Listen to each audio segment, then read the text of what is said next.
I mean, effort wasn't an issue. I think the first thing I would say, it was an incredible advert for MLS football.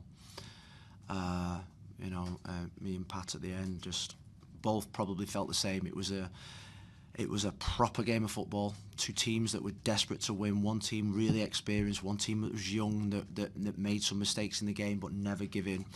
My players never give in. You know, it could have been easy at 3-0. You thought at 3-0, you thought, well, Vancouver playing game. You thought, like, could this be 4 or 5?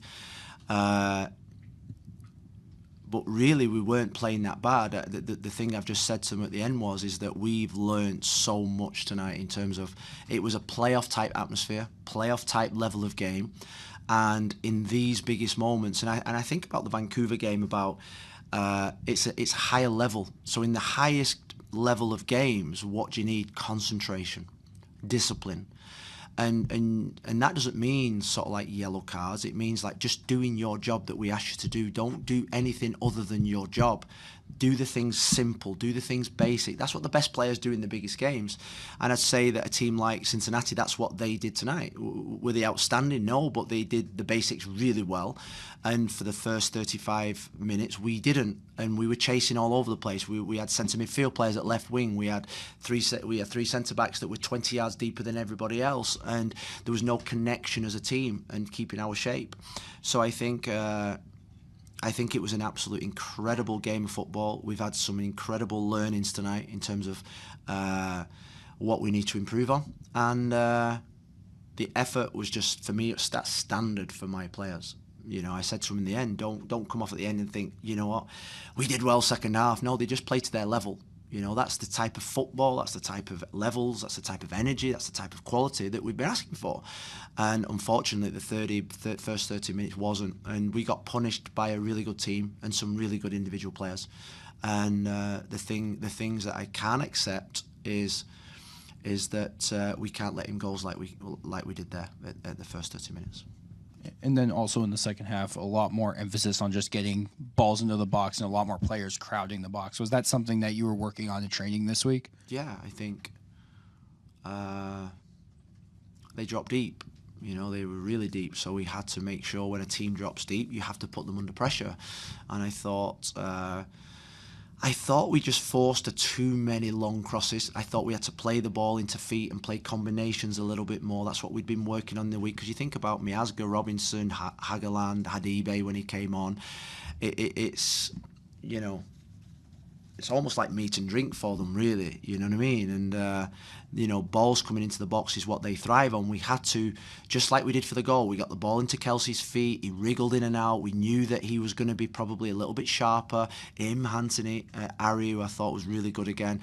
Just playing with quality and playing in and around. DaCosta, we had a really good chance at the end with Anthony. And, I mean, we had a 100% penalty with an handball. So, but I'm not going to go there. Hey, Phil. AC fixed? Is your AC fixed? Yeah. You doing okay? Well, it's gone cooler anyway, so Yeah. it's nice. I can Gonna open be the okay. windows. Yeah. Good. Well, something to look forward to. Yeah. So, not the results we wanted, but your press conference, you mentioned you wanted Providence Park to turn up. You didn't want them to cheer Evander. You wanted them to be a force to be reckoned with. And so it sounds like you got what you wanted with that the energy, everything was going well. So with that being said, do you think it's just the young players and that lack of discipline? Because, you know, Kelsey coming in young played phenomenal today, like with a passion. And obviously it's his old team, but there's something to be said for that young kid just dominating the way he did. So just kind of your thoughts on that. Well, I mean, we've got some of the best young players in the MLS without a shadow of a doubt.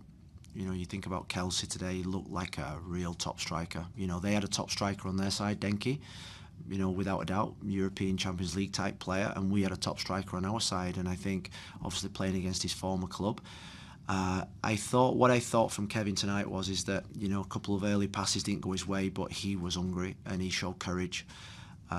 Same with all the players. You know, I can't fault any of them in terms of sort of like their qualities. It's just, like I said at the start, in the biggest games you've got to learn. And learning is about just doing the simple, basic things really well. And they've got to trust the words that we say to them. And I think what we have now, we have another 8 games that are going to be like this level. You know, you go to San Diego, Vancouver, Seattle, Houston, Minnesota, they're going to be playoff level type games. And if you lose concentration, if you chase the game a little bit, which young players do, and we have to accept that, and that's part of the experience. That's why we've brought in the 2 or 3 players we're bringing in, because they've got game experience. They've got that experience to say, settle down, come here, stay next to me.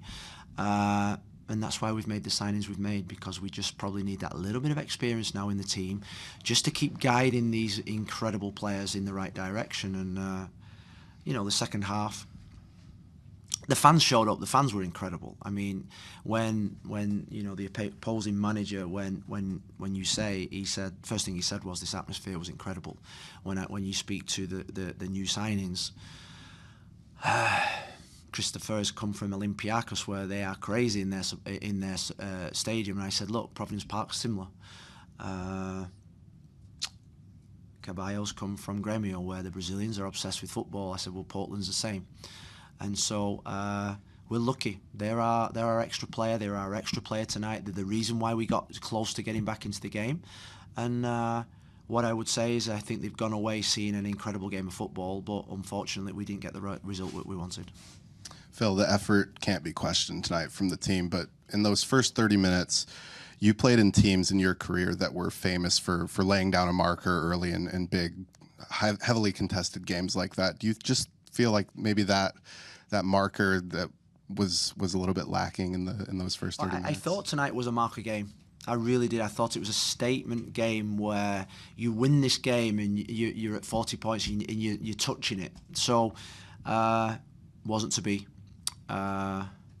We hit the bar and then 10 seconds later the ball's in the back of our net. That's concentration. That's not structure, system.